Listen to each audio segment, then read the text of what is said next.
Hello.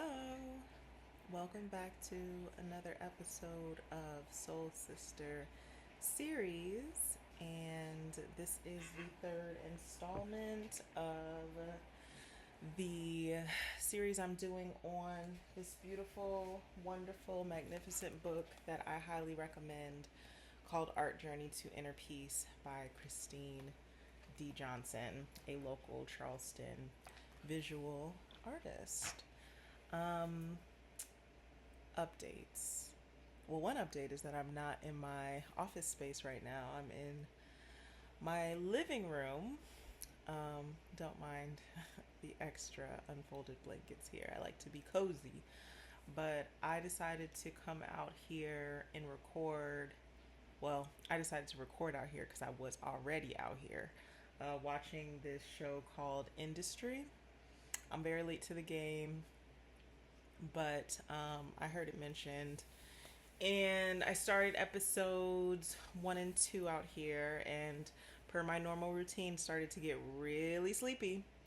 And I have a bad habit of falling asleep out here on the couch and then waking up in the wee hours of the morning wondering how I ended up on the couch all night. So instead of falling asleep, which I was about to do, I said, okay, well, it's been about 3 weeks, I guess, since my last episode on this book, going through this book and its exercises.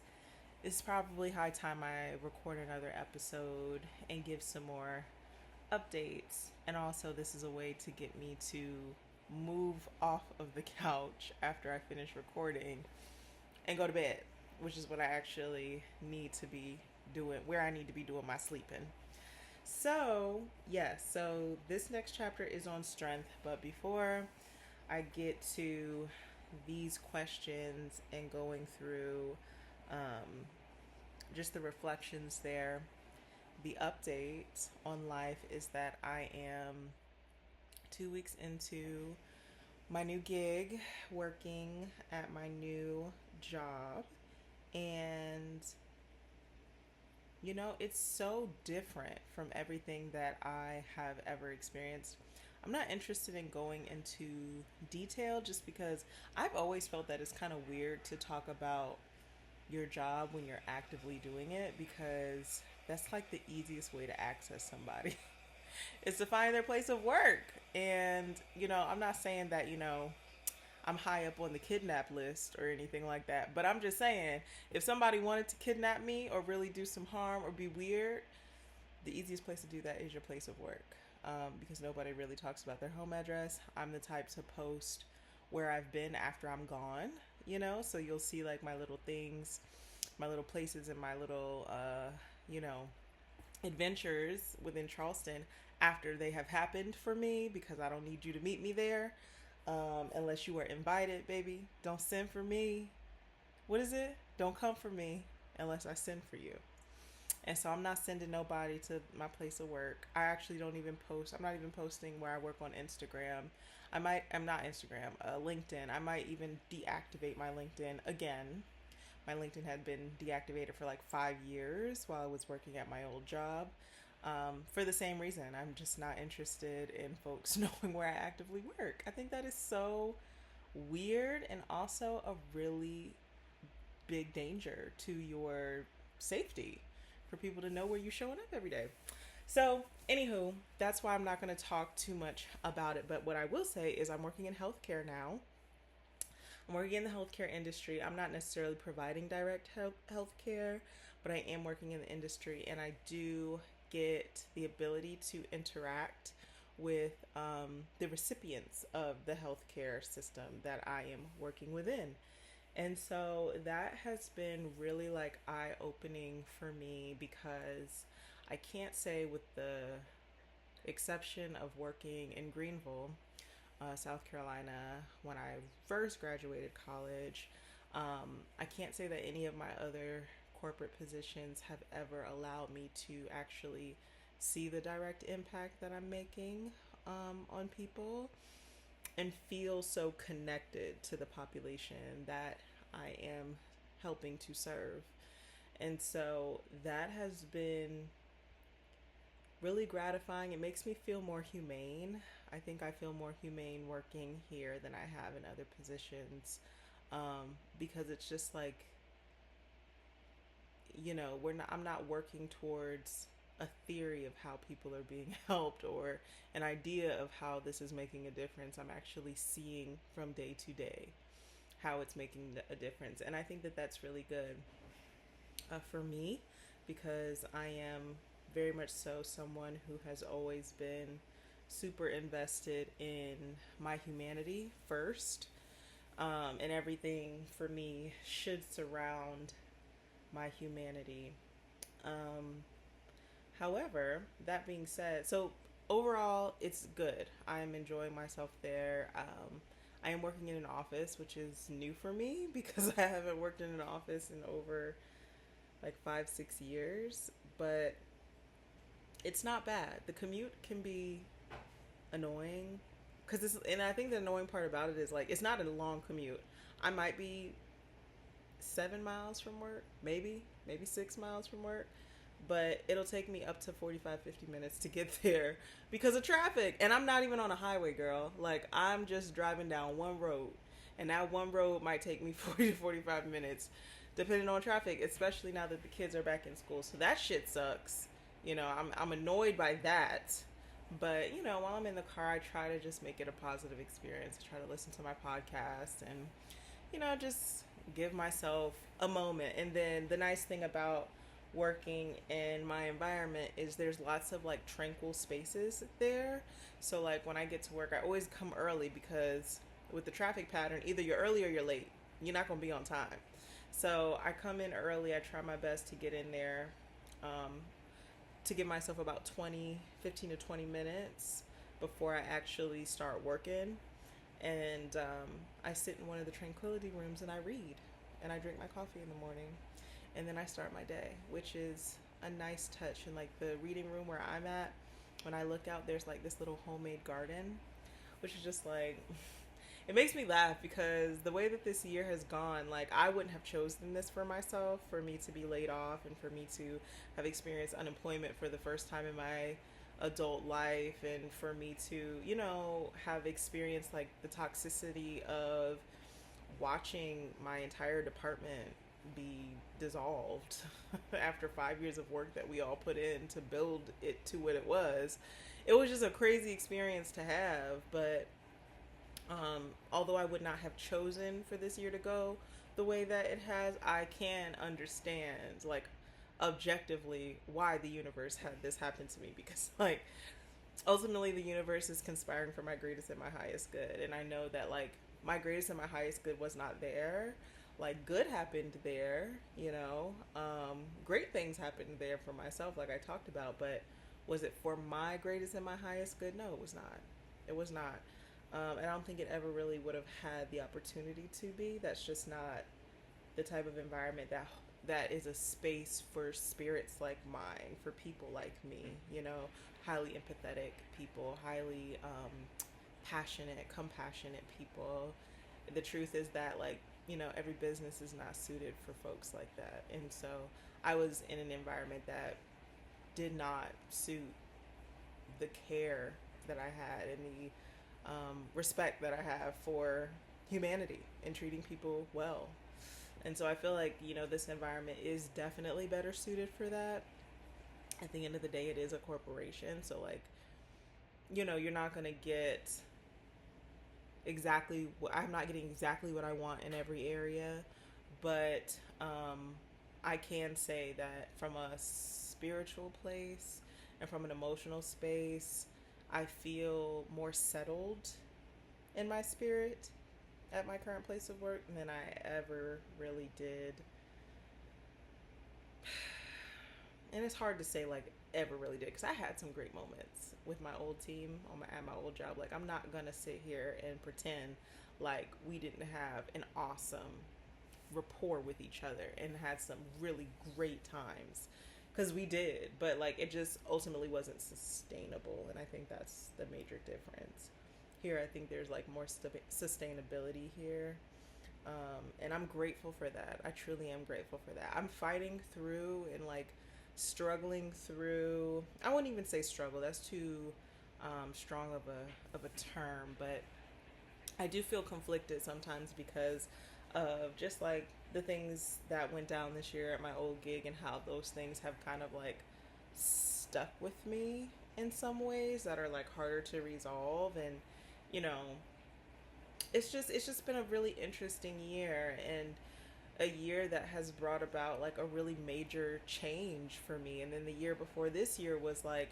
a really, really tough year where I experienced a lot of major change. And so I think, I'm just kind of like going through these waves of like trying to recalibrate, because like I'm a person who enjoys, stability and for things to be predictable for the most point. And last year and this year it has just been 2 years of very great unpredictability. So I feel like, yeah, I'm still trying to like figure that out, but I would say I'm 70, a strong 72% um, accepting of like where life is taking me, and like on board with like this being like the best scenario for me. And I'm about 28% still wrestling with, the discomfort of such a big change and such a big shift in what I had already built my life out to look like for at least the rest of my professional career. So there's that. Also, side note, I am still working with the mortuary. I start funeral school on Monday. I'm excited for that. I'm really like curious to see how that works. Like, I'm not technically all the way in my program yet. Like, I'm doing my prereqs this semester, but it's just one step closer to becoming a mortician, which is like a childhood dream of mine. So I'm proud of myself for really pursuing that. I thought I wasn't going to be able to go because the school up here, it's not even here, it's like 3 hours away. Only funeral school in South Carolina, was not giving me the financial support that I needed, which was 100%, girl, because nobody's trying to like accumulate more debt. And then like at the last moment, they're like, okay, yeah, the bill's satisfied. So I'm excited that I get to start that and just see like what that experience is gonna be like. So yeah, enough rambling. Let me go ahead and do the reflection questions for strength, because it's 9:40, and now that your girl is working and not taking her naps every day, I'll be tired. Okay. Before I get to the reflection questions, I think I've talked about this, incorporates different poems throughout her chapters. And sometimes she also just incorporates, excuse me, thought pieces, overviews, if you will, introductions to her chapters. So something that I really found interesting that I want to relay here is how she ended her introduction to the strength chapter. And it says, sometimes we have to surrender to win. Show strength in silence. Own nothing, but have dominion over everything. True power lies within. I think that's so important. I think it's so important. I think we live in a world that's very loud and very like aggressive.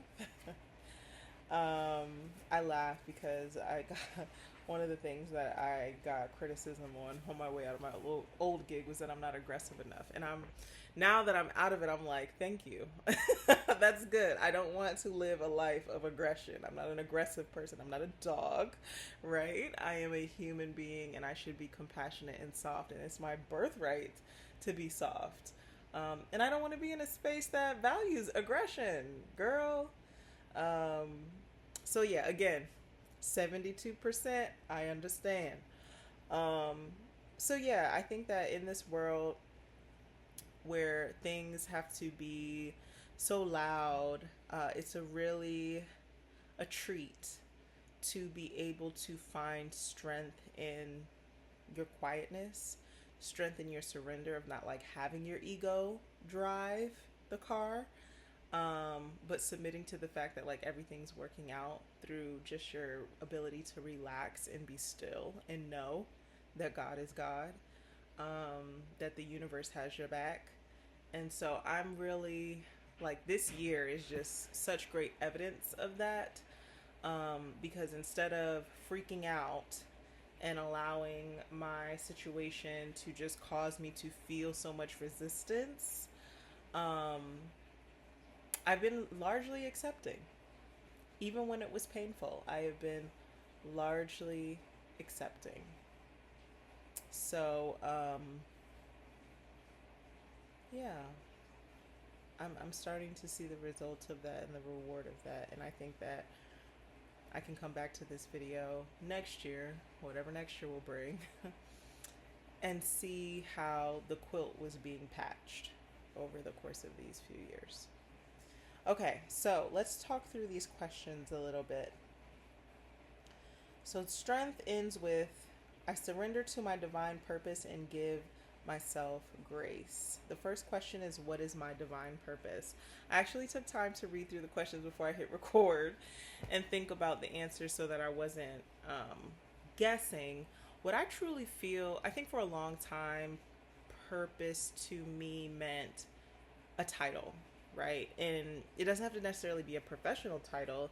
It just was a title of identity that described what purpose was. I am destined to be X, whether that is mother, whether that is a good friend, whether that is a certain professional title. That is my purpose. And I always struggle with that because I don't think I ever really had any strong attachments to one particular title, um, whatever that might be. And so, what I am realizing into my 30s is that purpose for me is very much so based in like being at peace. That is my purpose, to be at peace. And I think sometimes we think of purpose as something we have to strive to do, and we don't think about peace as being something that has to be strived towards. But it absolutely is, in a very loud world that is convincing you and telling you that peace is never part of the conversation or the equation. So my divine purpose, and I feel like all of our divine purposes, which can lead to, right, these titles that we may have in other areas, is to first be in alignment with ourselves. That is my purpose, to be in alignment with myself, to be putting myself in environments that are shining, allowing my light to shine brightest, right? Where I do not feel dimmed, where I do not feel squeezed and limited, where I feel like I can be the greatest expression of myself, right? So for an example, I know that in order for me to be in a state of peace and to allow my light to shine brightest and to feel my most free, I need to be someone who lives independently. I know that about myself. I don't do well with living with other people. I never have. Parents included, okay? Love my mama to death, but I don't care how much money I'm saving, girl. I need my own space. I need my own space. I just do. And if you know, you know. It's hard to explain to people who are just like, it's not that big a deal. Or I get lonely when I'm by myself. That's just not something I experience. It's just something that, I do have times where I'm lonely, but usually those times where I'm lonely, and I say this because I heard Oprah say on Keke Palmer's show that she doesn't know what it means to be lonely, and I was just like, bullshit. Everybody knows what it's like to be lonely. Like, I don't buy that. My loneliness has not come from being alone, like physically, generally speaking. My loneliness has come from feeling like there's nobody who I can truly connect to. And I have felt loneliness in rooms full of people. So it's never been about my physical state. But yeah, if I'm by myself, that's not something that is necessarily tied to my loneliness. But what is tied to me being by myself is my peace. And I need to be able to control my environment. So that is my divine purpose. How do I practice self-grace and worthiness? So I do this weird thing, and I asked somebody if it was weird, and they're like, yeah, that is weird. Where I'll just like remember times in my life where I embarrassed myself or I felt embarrassed, and then I'll like relive that embarrassment. And I think giving myself grace looks like in those moments, just because I'm not necessarily totally aligned with the idea that like I should stop my thoughts or like try not to think about those times. I think it's just a natural part of all of the hodgepodge that's going through the mental space from day to day. When those moments come, instead, I think it's my role to say, okay, yeah, that was embarrassing, or yeah, I shouldn't do that, or yeah, that was really cringy, but I'm here now. So, presence is how I give myself grace, realizing that the old is gone, the here is now, and I need to be here now. And I give myself grace to let go of what is not happening in this moment and to try and show up the best that I can in this moment to prepare for moments ahead, and also to just, again, enjoy the peace of being here, the peace of presence. Worthiness. How do I practice worthiness? That's something that's continuing to evolve, but I am getting to a space where I am more comfortable and okay with the no. Like, if I'm not being considered in certain ways, or if someone is not letting me in, or if a relationship just doesn't feel right, I'm getting more comfortable with saying no is the full sentence and I can just move along. I don't have to convince you. I don't have to try and make things work. I don't have to try and pretend to be somebody that I'm not. I can just say, ooh, peace is not there for me, right? That's something that's trying to limit me. That's something that's trying to dim my light. Let me just let that go. And I'm comfortable enough with myself at this point in my life where I can truly say, as cliche as it is, like, I am enough. Like, I don't need to have the extra validation of XYZ to feel worthy. I know that I am worthy, and because I know that I am worthy and feel my worthiness, everything that comes to me and is meant for me is meant to amplify and embrace that. And if it's not doing that, then it's not meant for me. And like, whew, thank goodness, because I don't want to have to entertain something that's not going to contribute to my peace and my well-being. How can I be more forgiving of myself? I think that a lot of times when I harp on myself for like really bad decisions that I've made that have truly changed my life in some ways that, like, it didn't have to look like this, girl, if you didn't do it that way. Um, Going back to question 2, it happened.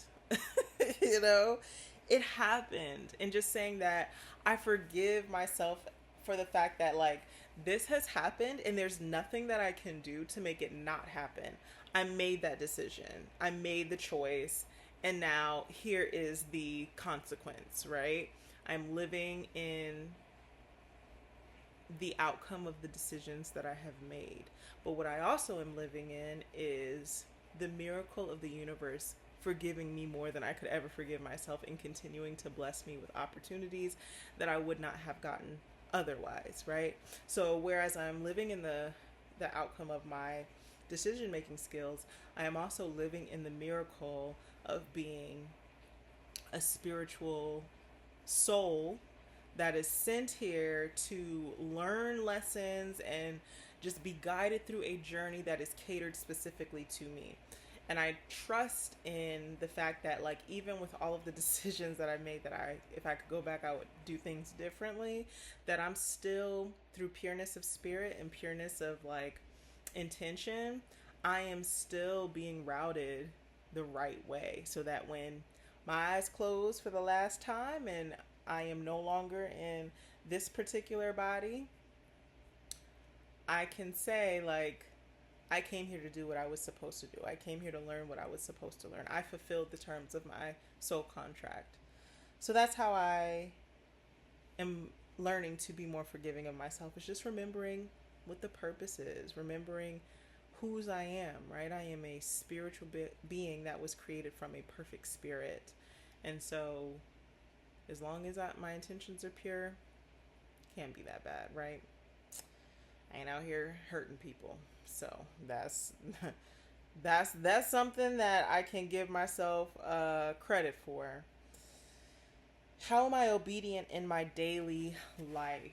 I can actually use a particular example here. I had some body dysmorphia happening this year and a little bit of last year, uh, where I was just like hyper focused on my physical image. And I remember like trying to lose some weight, and that wasn't working for me. And I was getting frustrated with myself and this, that, and the third. And then I just decided, like, if I decide to be okay with my body, and my body is okay with me, meaning that when I go to the doctor, my levels are straight, I don't have any pain in my body, my mobility is not impacted, etc., etc., then what is this fascination about weight about? You know, is it about how I'm being perceived? Why do I care? If I'm being perceived in a negative way, that's just evidence of the universe saying that's not for you. You know what I'm saying? So, like, what is really at the bottom of this thing? And so I mention this because I would start going to the gym, and like I was tracking my steps and trying to close my rings and all the things, and it just wasn't working for me. And then I think like sometimes it's very easy to stray from, well, if something's not working, then you can just abandon all of the practices and just like say, F it, you know, I'm just gonna do what I want to do. And obedience to me has been, no, I'm not going to abandon the practices of being good to my body. I am going to still go to the gym even when I don't want to go to the gym, and even when the scale isn't moving, because I'm not going to the gym to lose weight. I'm going to the gym to honor my body, to honor that my muscles need to, you know, be strengthened, that my legs need to be stretched, you know, my body needs to be stretched from sitting down for long periods, that, you know, this helps to keep my blood pressure down, that this helps with my circulation, it helps with my sleep patterns. Like, I'm going to the gym and I'm being obedient to myself, not necessarily to an outcome, but to myself, because I just deserve to be treated well. And working out and being active is a part of treating your body well, whether or not you lose a pound. So that is how I'm obedient in my daily life. And I try to take that same mentality across different realms. So like, let's not talk about food, but also we could talk about food a little bit, because I used to eat out every single day, sometimes multiple meals, not healthy. After I lost my job, I was like, okay, we're gonna cut that shit out and we're gonna start making meals at home. And whereas like, no, I'm not eating salads every day. I did have a salad on Friday actually. But even though I'm not eating salads every day, even though I'm not cooking like these particular meals with certain amount of calories, like me just cooking my own food in my own home and like leveling out how much butter I'm using and how much spices I'm using, and because I'm not a good cook, so I don't know how much butter to put in things. I don't know how much, so I'm always like pretty conservative when it comes to cooking my own food. That is beneficial to my health as well, as opposed to eating fried chicken and day old grease from your local Kentucky Fried Chicken, you know?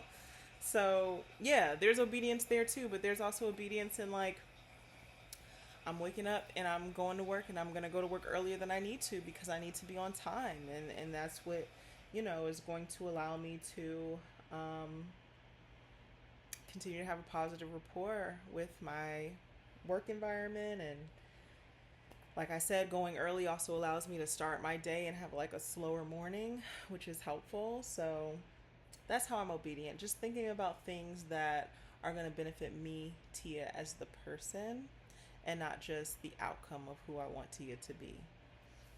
And then the last question, because I'm a little wordy this episode, it's already going on 30 minutes, which is longer than my other two. What are my personal goals for improving self-control? I think kind of going back to what I said And my last response, just thinking about what is actually going to benefit me as a whole person, as a whole entity. What is going to bring me closer to my peace? What is going to bring me closer to my alignment, right? I can't be at peace if, like, physically I feel like shit, right? So, physically, what do I need to do to be peaceful? Meaning that I'm not having aches and pains and, my body isn't all out of whack, right? What does it mean for me to be at peace in relationships with people? If it's too hard, if it's too complicated, if there's too many questions that are going on in my head, it's not it's costing me my peace, and that is too expensive for me, right? You pay for peace, right? It costs to live by myself, but also peace is the most expensive thing that you will ever have to sacrifice, and so I'm not willing to sacrifice my peace. And so self-control, being able to say no, being able to establish boundaries, this, that, and the third is an important part of ensuring that I stay in alignment. So that is all for chapter 3. We have, I think it's a 6-chapter book. Let me take a peek. I'm pretty sure there's 6 chapters in this book. And so, yes, we have 3 more chapters to go. I'm sorry, it's a 5-chapter book, so we have 2 more chapters to go. Peace Between the Raindrops and Arrival. So next time we will talk about peace between the raindrops. In the meantime, I thank you for hanging out with me once again on the Soul Sister Series podcast. Feel free to engage with me at any of the channels that I put below. And take care of yourself and stay peaceful. Until next time, I am your soul sister. You are my friend. And we'll talk soon. Ish.